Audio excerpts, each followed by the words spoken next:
you things to learn with knowledge and learnings that I am going to treasure my entire life. Yet, I still don't feel satisfied, but I'm going to be happy with that. I wish the festival would happen a little more longer, but as they say, all good things have to come to an end. In the words of Paul Engle, verse is not written, it is bled out of the poet's abstract head. Words drip the poem on the page, out of his grief, delight, and rage. Today we are so proud to have a confluence, a merger of poets and writers from different corners of the world. Our panelists include Ms. D. Lestari, a critically acclaimed writer from Indonesia. She began her debut in 2001 with the serial novel Supernova. I'm having deja vu because I did the same in the morning session. She's a two-time recipient of Indonesia's Book of the Year Award and a two-time recipient of Indonesia's Reader's Choice Award as the most favorite author and the most favorite book. Her latest novel, Aroma Karsa, broke the pre-order record sales in Indonesia. She's also known to be an accomplished singer and songwriter. Welcome, ma'am. Please come and join us on the stage.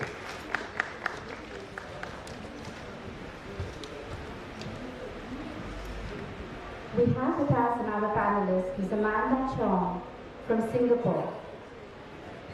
Yeah, it's a lawyer trained in Cambridge and Harvard, writes poems during her lunch breaks. Interesting. I wish I had done the same because I'm a lawyer too. I'm not as good as you. Her first collection, Professions, was shortlisted for the Singapore Literature Prize in 2018. Her poetry has been engraved on the Marina Bay Helix Bridge and included in the Cambridge International GCSE syllabus. We welcome you with all our heart, ma'am.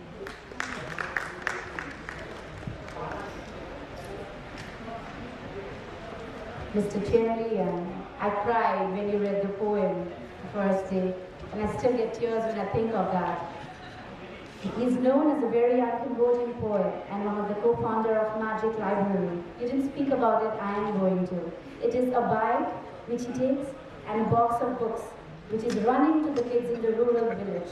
It's basically a book going to the boy, or a girl of course. In 2016, he compiled and published a collection of Cambodian poetry called In the Shadow. Currently, he's working on translation project of ASEAN Literary together with his writing team. We welcome you again, sir. We have with our moderator for the session, a person whom I respect a lot, Mr. A.J. Thomas, an Indian English poet, fiction writer, translator, and editor. He translates poetry, fiction, drama, and non-fiction prose from Malayalam to English, with more than 20 titles to his credit.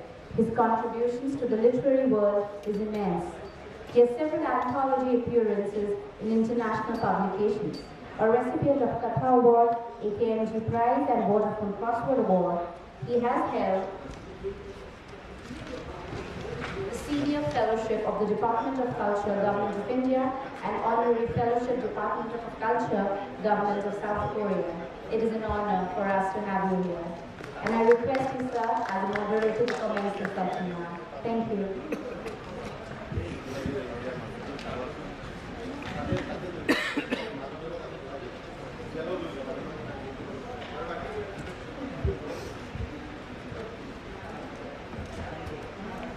Good afternoon, everybody. And now we have come to the last session of the 3-day festival. And I see a lot of empty chairs.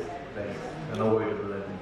People are tired of all the sessions and moves away. But poetry should have, I think, attracted more people. Seeing empty chairs is quite a sad thing, but we will carry on with whatever we have or whoever is left. Thank you.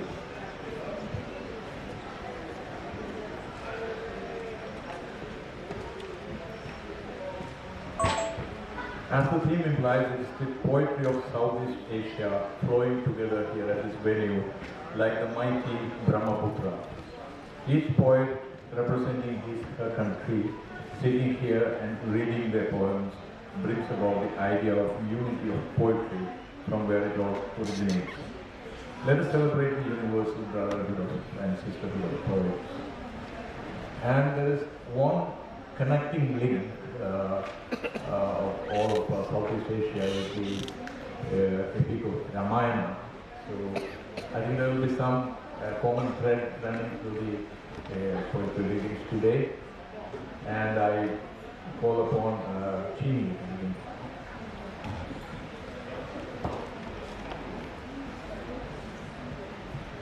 Hello everybody, my name is Chini. First of all, I would love to thank you for the Brahmaputra Literary Festival for having me here and for everyone and our panelists here. And yes, poetry really connect me to the world.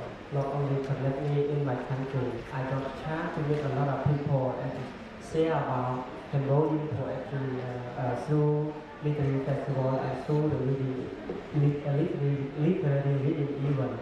So today I will bring some of my poems to share all of you. And actually we have a lot of form of my poetry and classify into different era. So the poem that I will read today is the form that created after the uncle era. So I will show you the verse and the poem that I have written.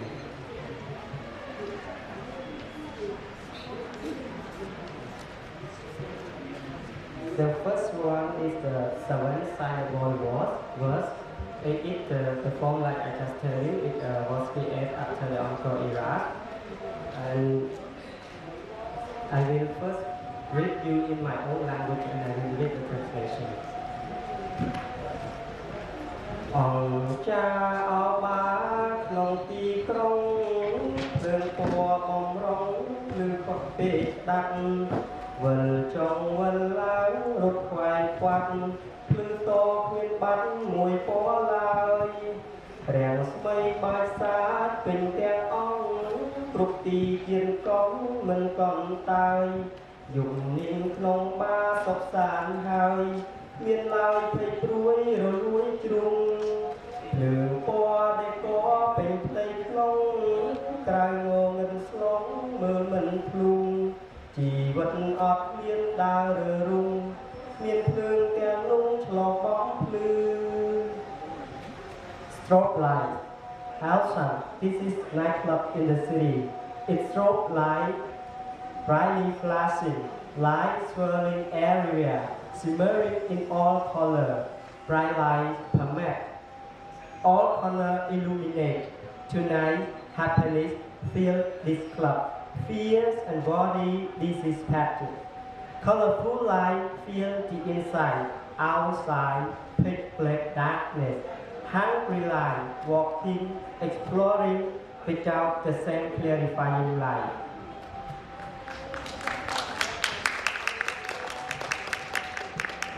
And then I will continue to another one. I will read this again. I will not show last session. It's about there's connecting story about here. I see a lot of ground, a lot of blackbird ground. So this form is the Khmer ancestor create. It follow the step of the ground, like that. So it have like one stanza. It has 28 lines. Oh, sorry, one stanza has 7 lines, and one line has 4 syllables. Okay, so I will please recite it. It's called The Woman. Satray.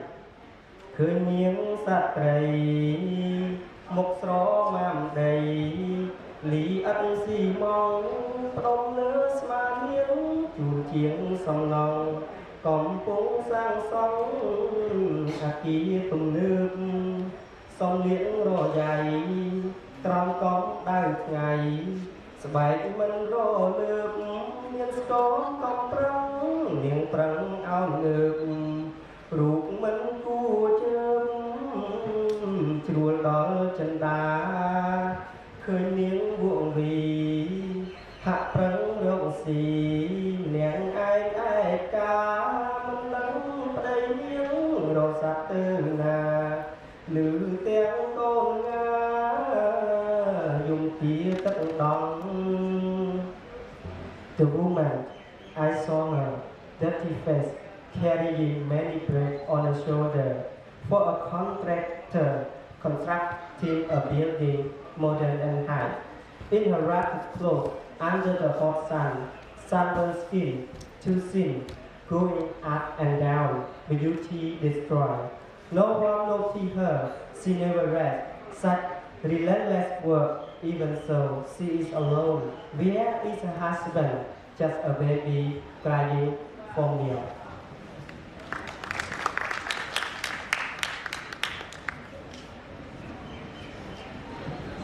So this one also the seven signable. It's different from the recent one, and I have with my version in signable.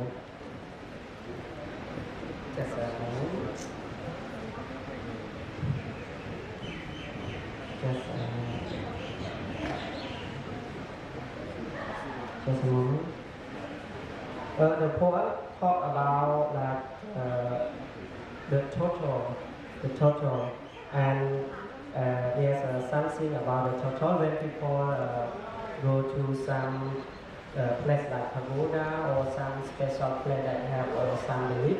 They always buy the total and inscribe the name on it and threw it to the lab, expecting something.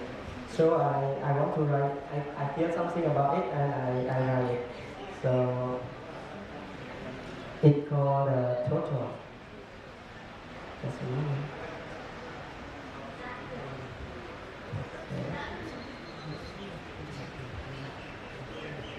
Okay, that I will just normally read.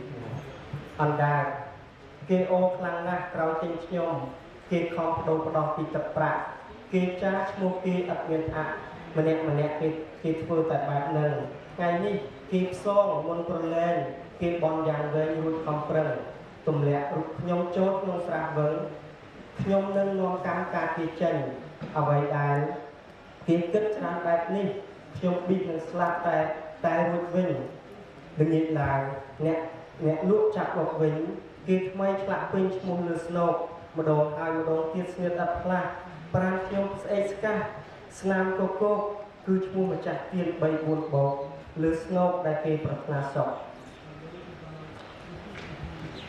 The total they look so happy after they bought me they exchange me with their money they inscribe their generous name on me they do this as usual they whisper silently along what wish they would pray before releasing me. I'm sure the one the one they sing I would bring let me carry away all of their sin. It is all about their sort for me. I am relieved that I would be free, but I was cut again the next evening by the same seller.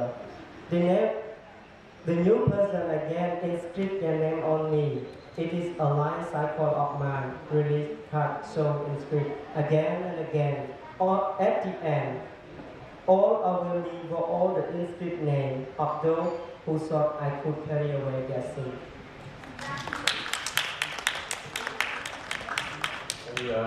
Move on to the next person now. I think we can do 2 rounds. I hope I have enough time. Less participants. So 2 participants are not there, so we will have more time to divide among ourselves. Yeah. Be best please. So I think I need to explain a little bit about this work of mine. So I think among us 3, I'm the only one who never published a poetry book.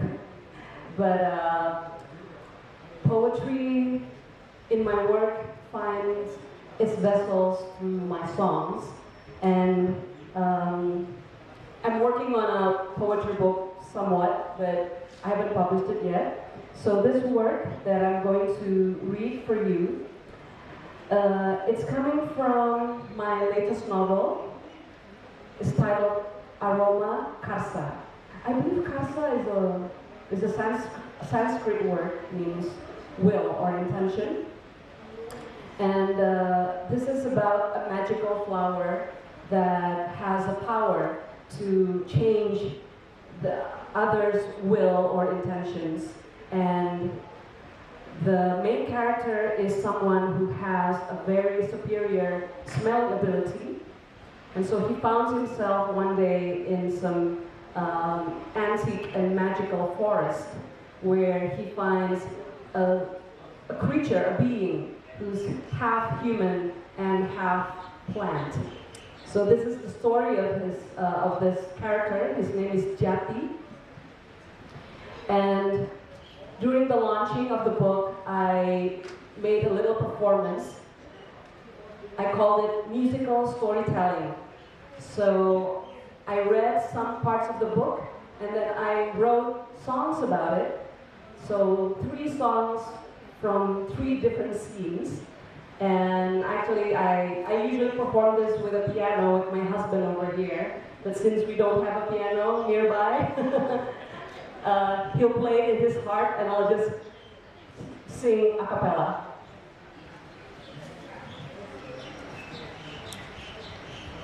He could still recount the sensations in his body, how he had flown in the air like a bird, how his feet had galloped on a steep cliff like a mountain goat, how he had hopped lightly from one branch to another like a squirrel.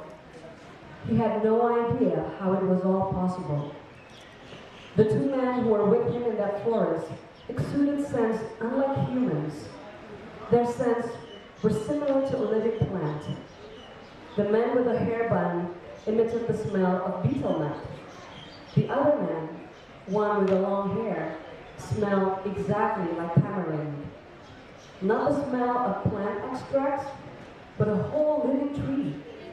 There were 3 men, Jati thought. Their words back in the waterfall echoed in Jati's mind. Once a Banaspati, forever a Banaspati.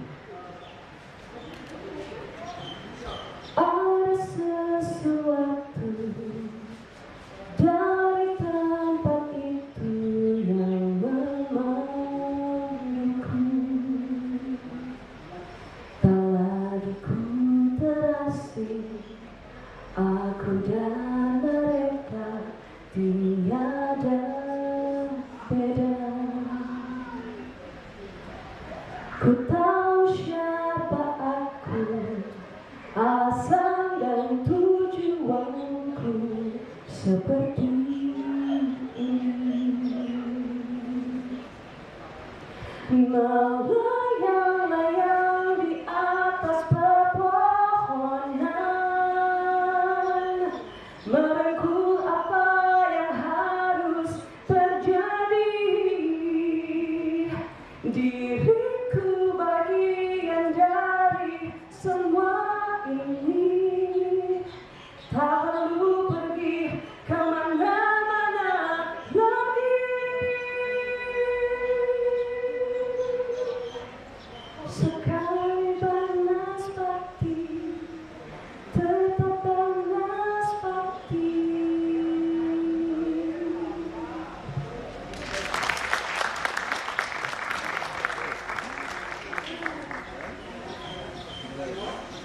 Okay, round 2, from another scene.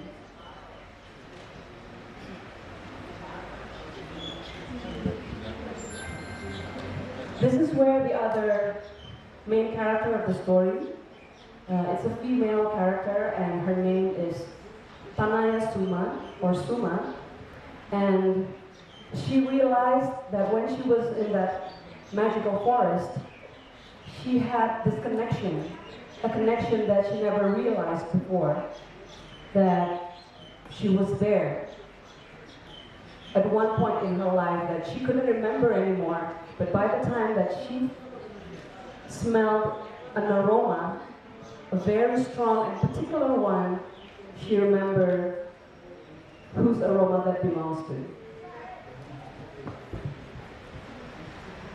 Suma felt a new relationship had emerged between her with that place. The feeling of isolation and suspicion turned into a sense of security. She gazed at the forest with confidence. For the first time in her life, Suma felt she was free and in control of her body, of her surrounding. The strong aromas in the air gradually ceased to intimidate her sense. On the contrary, they showed her a map that was invisible before. That map guided her to a particular place. Suma knew exactly where to go. At one intersection, Suma decided to stop following the stream. Her nose took her to another direction, passing through a steep ravine that was impossible for regular climbers who didn't have the agility of a mountain goat. She was heading to a dark forest covered with arching giant bamboos which had succumbed to their own heights and weights, towards an aroma that was so comforting she couldn't help but to call out one name in her heart: Mother. A different mother than the one she had always known. Kau hilang dariku, mencari wajahmu dalam ingatanku, memilih namamu dari segala kata yang mungkin bermakna. Satu yang tersisa, wangimu dan wangimu saja, penuntun jalanku, membawa kita bersatu. Ibu.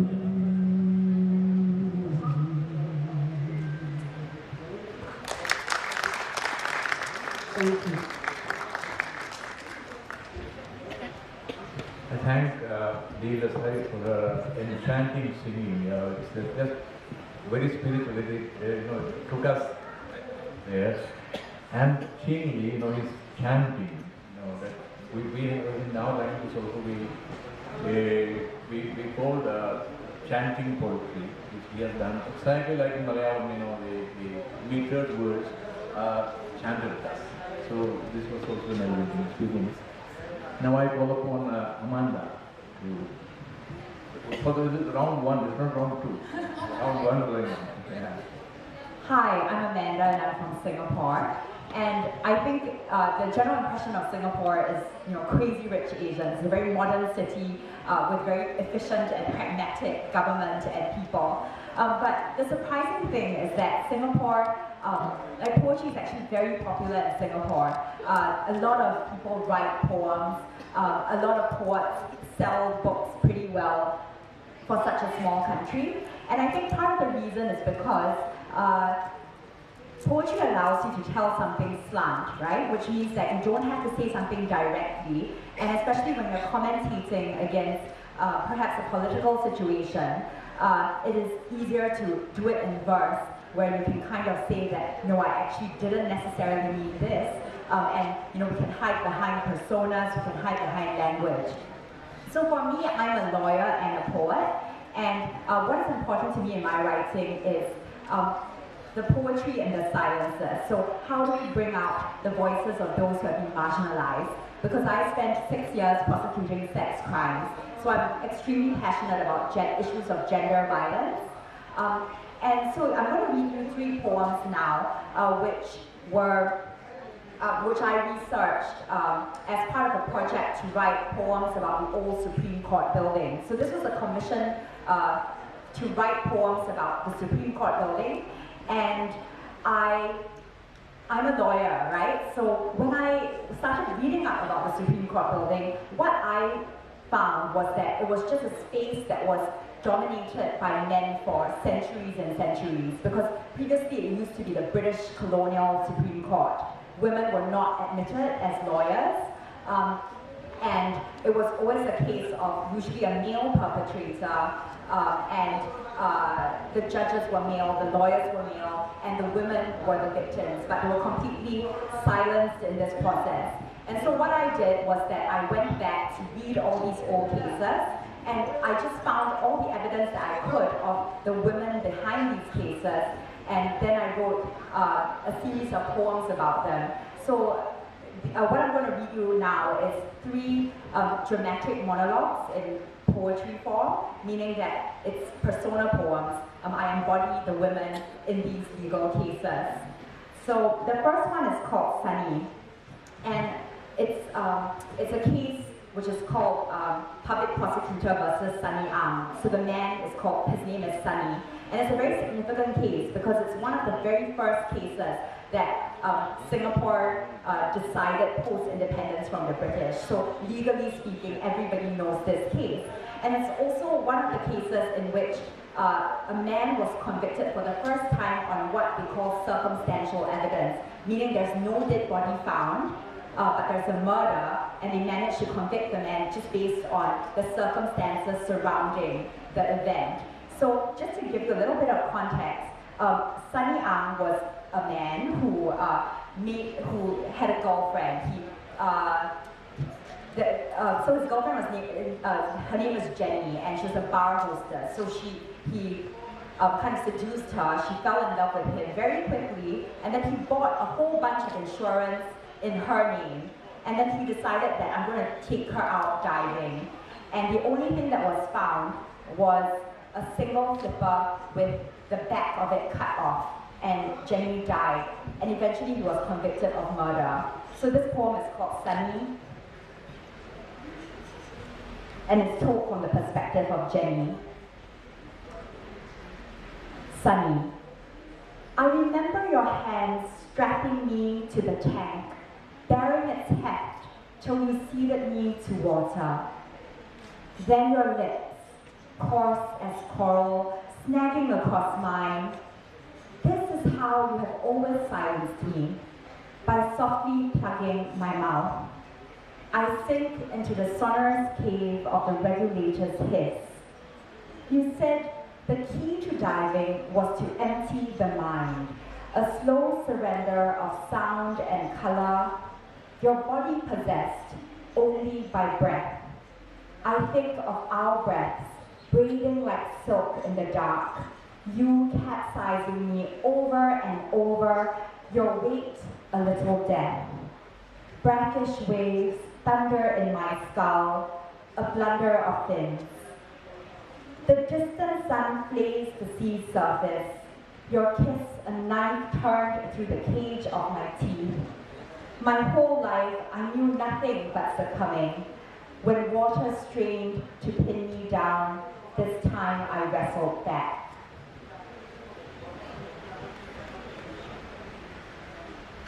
So my next poem is also another famous case. And as you know, Singapore has a huge amount of migrant laborers working in the country. And a lot of families have Filipino or Indonesian domestic workers who live in the homes and do care work. So they look after the children, they clean the house. And this is a very famous case in 1993 involving the Filipino domestic worker whose name was Floor Contemplation. And it's really famous because it turned into a diplomatic crisis. So on 29 January 1993, Filipino domestic worker Floor Contemplation was convicted of killing her friend, a fellow Filipino domestic worker called Della Maga, and she also killed the four-year-old son of Maga's employers. So, and on that day, it turned into a diplomatic crisis because Floor was actually, she was sent to the gallows, so she was hung. And the Philippines was extremely upset by this, and they ended up burning the Singapore flag on the streets.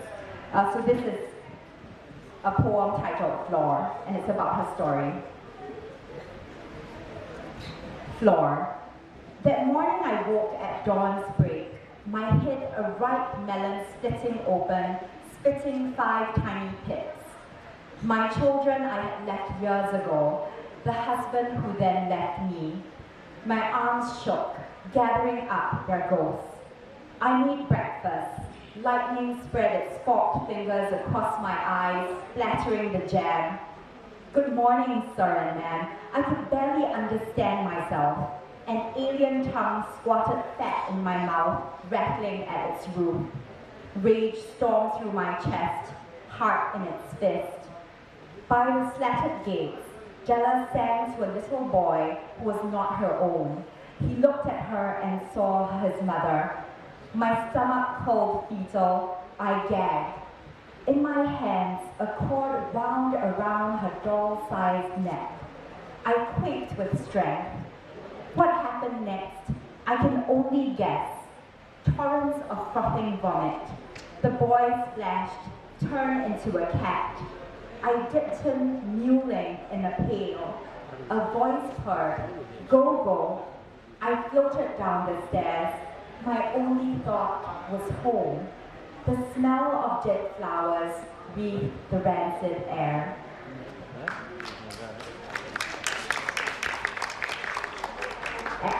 And for my last poem in this series, it's called Curry. So this is a particularly scandalous case in Singapore. And essentially it was a case of domestic violence.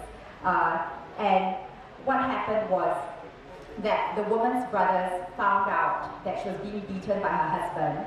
And so they killed him, they bludgeoned him to death, and then they cut his body up and cooked it into a giant pot of curry and disposed, they split it up into styrofoam boxes and disposed it all around Singapore. So it was an amazing plan because we could not convict them of murder because there was just not enough evidence. So in the end, they went scot-free for these charges. But the backdrop of it was that this woman had been abused really severely by her husband, who was a caretaker at a church. And so this poem is called Curry. Dear husband, with you love took on the most confounding shapes. Your arm encircling my neck, then slamming me against a door, lips puckered at my ear, spitting bitch or whore. On other nights, your elbow reared, then burrowed into my jaw. A bottle saw-toothed mouth kissed mine. We glistened with blood and glass. Our secret waltzes in the dark, my skin forever marked. They found out soon enough and came for you. I did not stay to watch. They sloshed back with buckets of entrails and sloppy slabs of meat. I chopped them into bite-sized chunks, simmered on high heat, crumpled in bay leaves, bruised stalks of lemongrass. For days, the scent of curry clung to me. I felt your embrace at last. Darling husband, I still count the days you have been gone. When they turn from watching me, I mouth, I love you, to the wall. Thank you.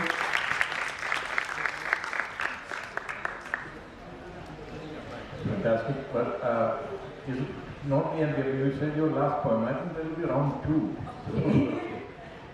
So the round one comes back to me, and I'll read one poem. As I said earlier, Ramayana is one epic that connects the whole, arc of Southeast Asia. And in Ramayana, there is a character called Shurpanakha. In fact, her love for Rama is the root cause for all the drama that follows. Now, in this interpretation, it's a little spiritual one. I'm writing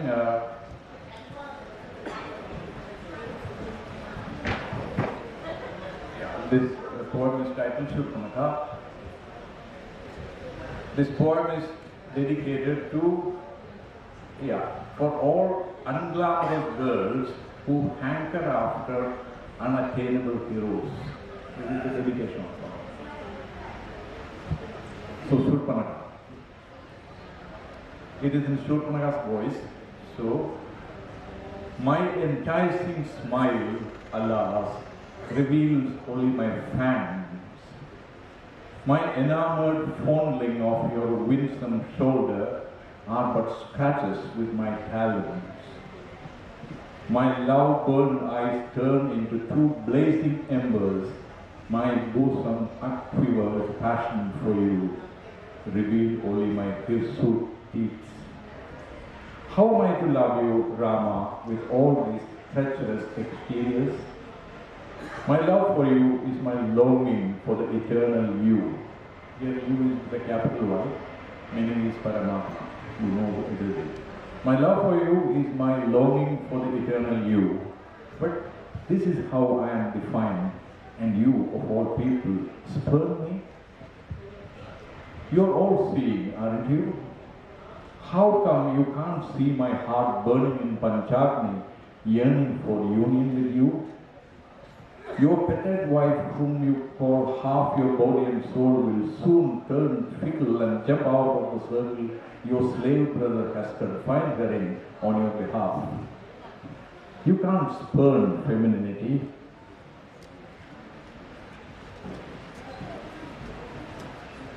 You can't spurn femininity and get away with it. I am Shurpanakha, the soul sister of the conqueror of heaven and earth, yet I wail in front of you, Rama. The molten lava of my tears will engulf your epic in flames of devastation. Thank you. Now I request Chile to receive.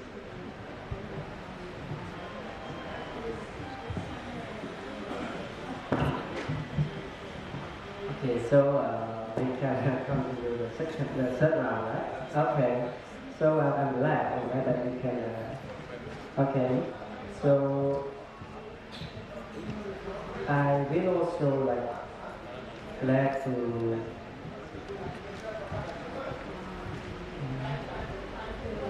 just a minute.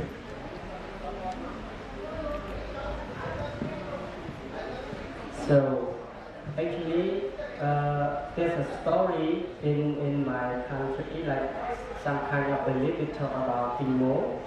So Timo is like some kind you can create it by coconut, the coconut sprout, and then like you can make like a human form. So you can hang in front of your yacht, or to blow the bad luck away, or you can put the Timo in your farm to scare the bird that stir and flying for the rice, the red and rice, or the yeah. So I feel like it's really interesting thing, and it's like something that I often see when I was a little kid, and then I have something to like about my memory. So I start writing about the Timo. So I'm glad to see it here. It was written in 7 syllable form, and I will chant it. Timo ចាពូកដែលពើព្រោះគ្រាប់ស្រូវវានៅមិនសុខក្នុងសងដានស្រូវអោនដាក់សៅផ្អែមពេញប្រានចាប់ពូកយល់បានហើកាន់ទៅតែវាក៏បែកប្រែពេញផុតនឹងរិទ្ធទីមងឈរធ្ងន់ខ្មៅចាប់ខ្លាចរអាលែងនឹកនៅហាក់ត្រូវទីមងបំភ័យបានទីមងដែលចេះតែនៅស្ងៀមគ្មានសង្ស័យឈាមក្នុងអង្គប្រាណ វាលស្រែវឹងល្វើយប្រែសន្តានបាត់ដានស្រែសតែទីមង Timo or sax crow. A sparrow that yearns for the taste of the rye floor, the desire for just a taste stir up inside, eagerly staring at the mere fair rice grain before they fully ripen. The sparrow understands that what awaits it and it flies toward the grain, but it stops as it grows afraid of the power of the demon that stands guarded. Terrified, the sparrow knows it must leave. Seemingly, the demon could scare the sparrow off. To every same demon that only knows how to stay still, with none one wants of warm blood running in its body, just like that. The petty fear is able to go through its changing course, but after harvest season ends, only demon body are left on the ground.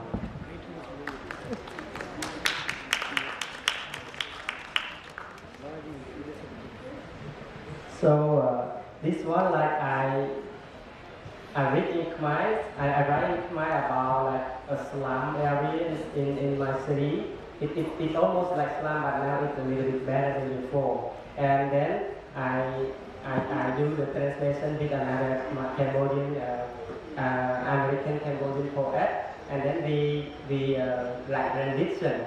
So the Khmer version is written in the 7-syllable form again, and then I will try to translate, read the translation. So the poem is called The Slum, កំណាប់ដែលខ្ញុំរើសបានគេហៅខ្ញុំថាស្ទឹងមានជ័យក្នុងន័យចំអកលក់លើថាសមុទ្រទឹកខ្មៅអាប់អត់ខ្លាគេហៅគ្រប់មាត់គ្រប់សន្តានដឹកស្លាំប្រាប់ខ្ញុំពីជំរឿគុំលៀបរស់នៅតោកយ៉ាក់ប្រាំងដេកដិតរឹតរួតដើរតាមបានដែលសម័យបានបន្សល់ជាប់គេនៅហៅខ្ញុំស្ទឹងមានជ័យក្បែរផ្សារកាប់ថ្មីរូបល្អគាត់ព្រៀងផ្គរកំដៅគំរាមជាប់អភ័ព្វរូបឥតកំអែលជួប So the poem is about Stung Jay. It's a block in Phnom Penh, and it's a lot of garbage things and a lot of like people living around. And there's a supermarket nearby. The slum, a found poem. They call me Stung Jay, mocking where I live, a black sea of garbage, of purity, stain, and vaporizing song, a slum full of grief and struggle. I am the bottom pit of modernity, a kid who dwell their sand into the act of a newly built supermarket, full of glitter and rich to be desired. He watched people carry away goods soaked in rain. He is hungry, but he doesn't have courage to beg or steal. He watched with his awaited eye fit of the sin others have telling him what he lacked, making him feel bad. He sleep on the ground, dying for hunger and thirst. He feels scrapped to the breeze other day. This is the slum. Perhaps breathing of the poor Cambodian Stung Jay, a municipal dam where kids, cousins, and birds follow the stream.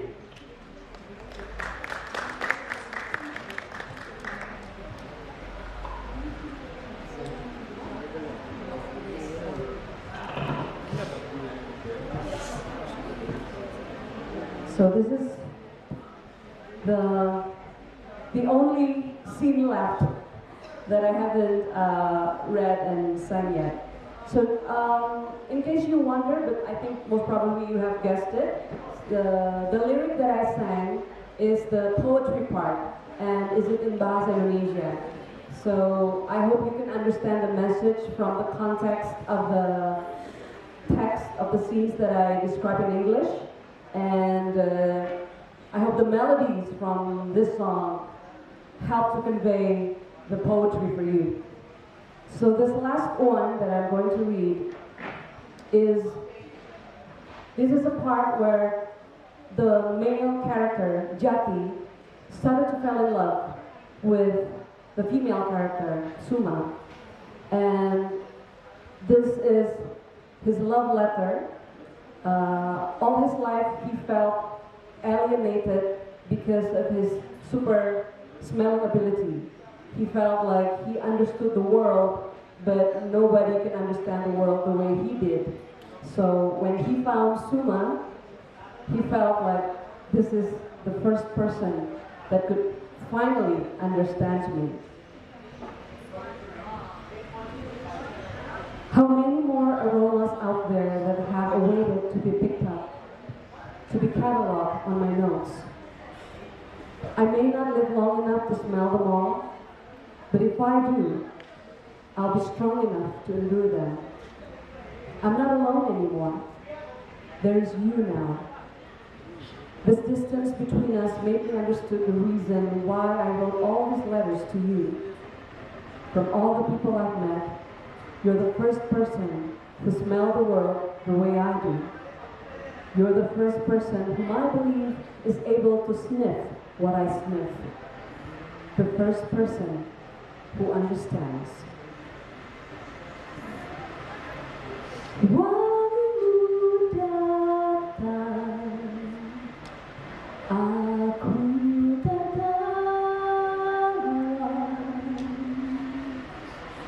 ku kejar, ku gapai kamu, kunci yang ku tunggu. Engkaulah kembang menariku datang.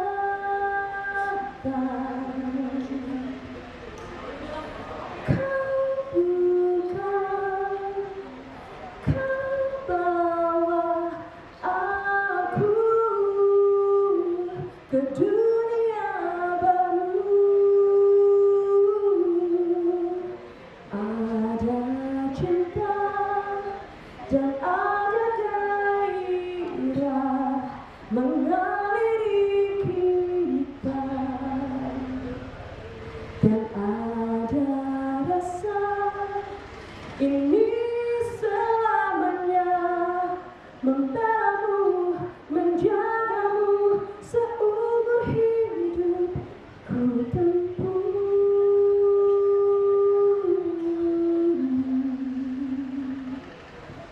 Thank you.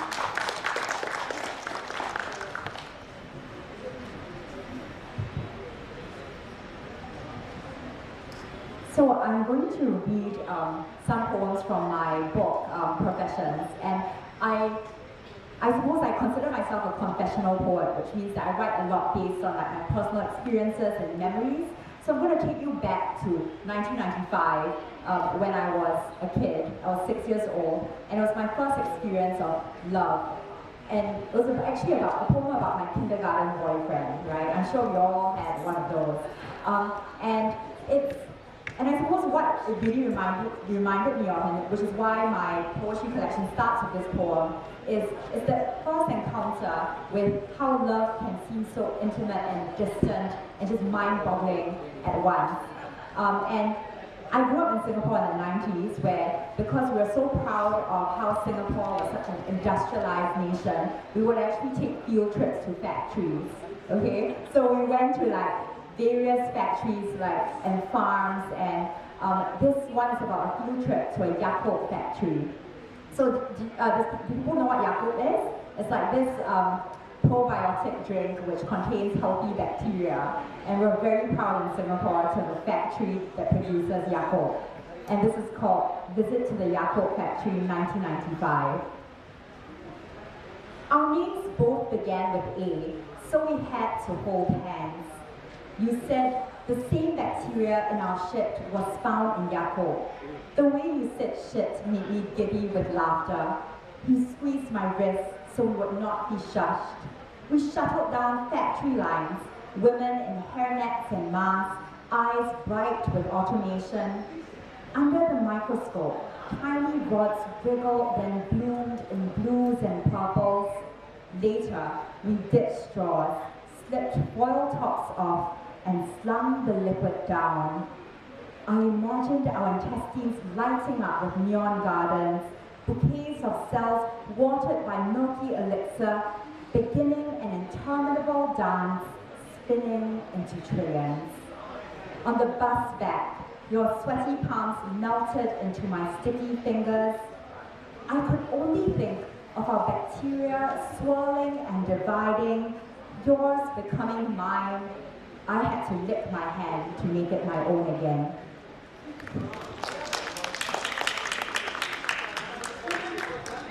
So the next poem, as I said, I'm a confessional poet, and I know that a lot of young people, especially, they come to poetry writing about heartbreak and breakups. And there's absolutely no shame in that, because I do think, those experiences are universal and they do deserve their time in poetry. So I'm going to read you one of my poems, which could fall into that category of a breakup poem.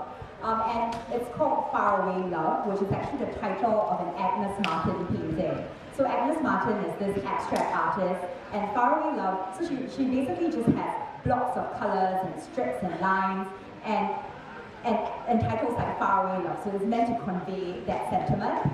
And this particular painting just consists of bands of blue.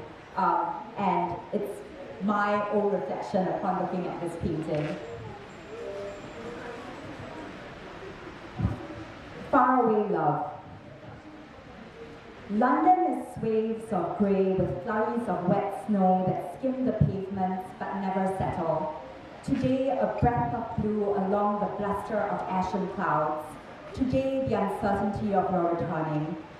Last night, you sat across from me in a Chinese restaurant, your face growing older by the hour. By the time the yam pudding arrived, I had lost you to liver spots.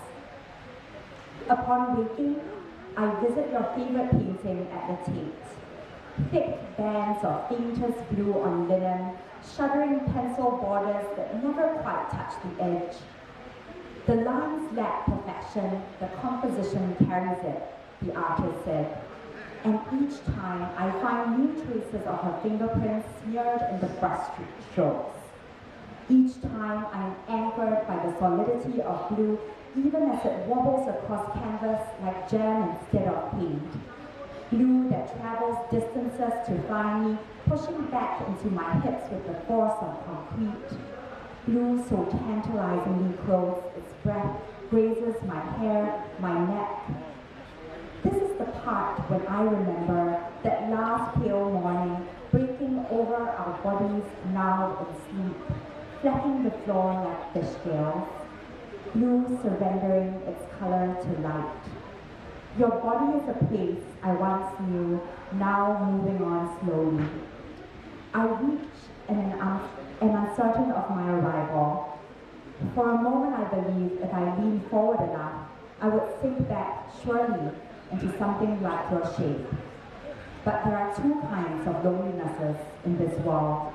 One that comes from constant searching, another from the desire to be found. We have been apart 1 week today.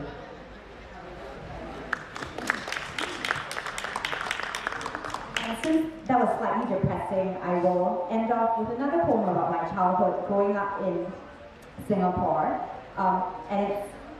Singapore is a city that's perpetually under construction, so we call ourselves the Garden City because we have a lot of plants and trees that have been placed there by the government. They're not actually old trees, but they've been deliberately put there. But at the same time, we're always rebuilding. And so my childhood was spent, a lot of it was spent playing in construction sites as buildings came up around me. And I'm not sure whether you have this plant in India, but it's called the Ixora in Singapore, and they're little red flowers, and if you pull out the stem, there's actually a tiny drop of honey that you can eat.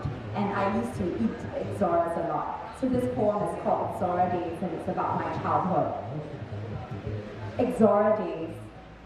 Those honey-drunk Julys, spindly stems and teeth, quick pits of sweetness. I am barefoot, belly up, all ceilings and skies. By noon, muddied pajama knees. A new family of snails sweating murky trails in a take-out box. I kiss their shells, feed them torn wings of manzana seeds, dream of slow-footed princes with speckly eyes.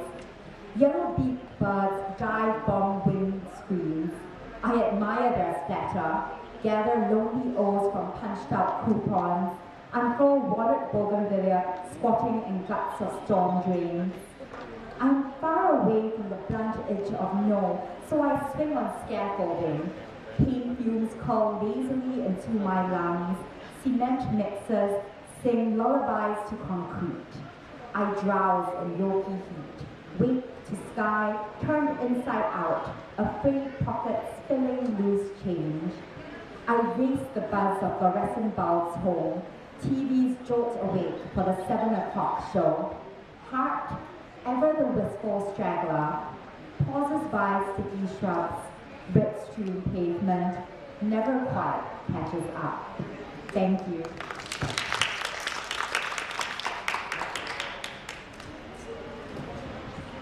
Now, round 2 also comes to an end. And I think with this we'll wind up because obviously we didn't have 2 poets here. And their time is divided. We have been trying generously to fill up, but I think this is the limit. And I will read one short poem. It's titled Concentration. It's titled Spiritual Transcendental Therapy. Concentration. Blowing in the powdered mud, soon the dust gives way to hard earth. So does bran to rice, or the air on close-throat head of a child to the white scarf skin. The ephemeral is always ready to part, revealing the permanent. The waters of the Red Sea parted, offering the hard seabed to Moses and Aaron and the Israelite hosts to pass and enter Sinai. The everyday you part and yield you with the capital Y. Then begins the telecast unlimited. Thank you. It's been my pleasure as well. I'm sure that all of you sitting here would have enjoyed the session, especially the three of these esteemed poets and performers here. Performer, I especially say because the singing, the kind of singing that we have just now enjoyed is matchless. And Amanda has been coming out with fantastic poetry, reading, and Ching is chanting and the very meaningful, very special kind of poems. I think added, enriched the session. And I thank all of you for patiently waiting till the end. Though we are left with a more time, but I think it is best stop now when everything is fine. And with this, the 3-day festival comes to an end in this hall. And I'm also, like Kopier said, I'm also emotional living this space, this place where people are so much interested in literature and culture and dedicated audience, listeners. I appreciate it a lot. Thank you. Thank you for all the love. Thank you.